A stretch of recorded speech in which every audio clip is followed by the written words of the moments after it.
Well, speaking of the flyway, so just for anybody who's not familiar with the Osprey's migration route, your journey will see you travel from Scotland via France, Spain, Portugal, Gibraltar, Morocco, Western Sahara, Mauritania, Senegal, Gambia, Guinea-Bissau, Guinea, the Ivory Coast, and finally in Ghana, a journey of about 10,000 kilometres, again on paramotor.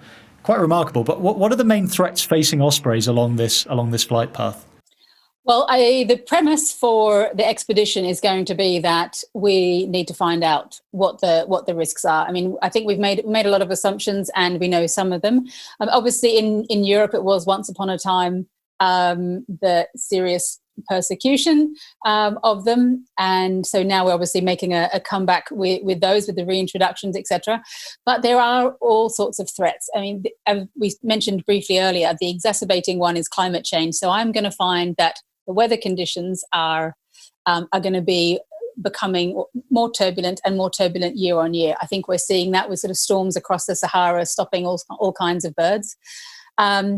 We know that of the ospreys, it's the juveniles that are having the biggest challenges on migration.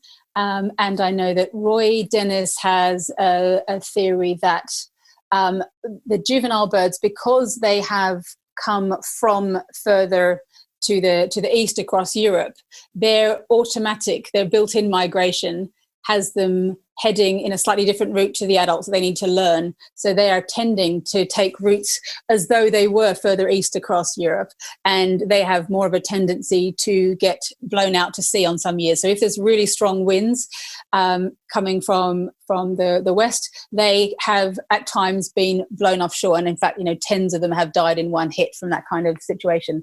But yeah, the weather conditions, the sort of landscapes they're going over, when you think about it, it's really, really challenging. You've got the mountains, the mountains of southern Spain. You've got big sea crossings to try and cover. Conditions across the Sahara. There's not many places, and the Sahara gets bigger. There's less and less places to stop, less and less water for them. But there are other issues. There is persecution. There is growing issues of plastics, and I don't know how many of your listeners will be aware of the kind of scale of the plastics issue in some countries in West Africa. I've been speaking to the plastics champion for Unilever who works down there, and he said after heavy rain, it's like there's a river of plastic coming down, not a river of water. It's pretty serious. So could that be affecting them?